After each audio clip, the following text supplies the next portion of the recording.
കേരളത്തിലെ കലാലയങ്ങൾ അക്രമത്തിന്റെ കേന്ദ്രങ്ങളാണ് എന്ന വാദം ഉയർന്നു വന്നതിനോട് എനിക്ക് ശക്തമായ വിയോജിപ്പുണ്ട്. കേരളത്തിലെ കലാലയങ്ങൾ എന്ന് പറയുന്നത് അക്രമത്തിന്റെ കേന്ദ്രങ്ങളല്ല. കേരളത്തിലെ കലാലയങ്ങൾ എന്ന് പറയുന്നത് സർഗാത്മകതയുടെ ഇടങ്ങളാണ്. കേരളത്തിലെ ക്യാമ്പസുകൾ കേരളത്തിന്റെ രാഷ്ട്രീയ, സാമൂഹിക, സാംസ്കാരിക, സിനിമ,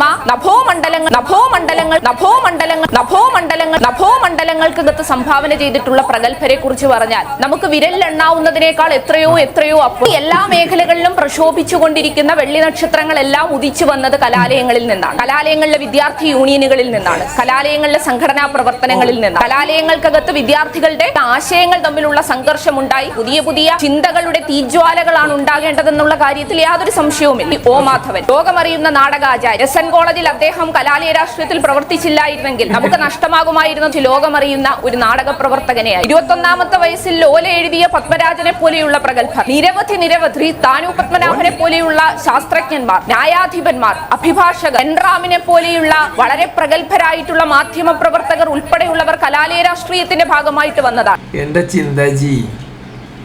ചിന്താജിക്ക് കുറച്ച് ബുദ്ധിയെങ്കിലും ഉണ്ടായിരുന്നെങ്കിൽ മന്ദബുദ്ധി എന്നെങ്കിലും വിളിക്കാമായിരുന്നു. ഇതിപ്പോൾ അതും പറ്റാത്തൊരവസ്ഥയായിപ്പോയി.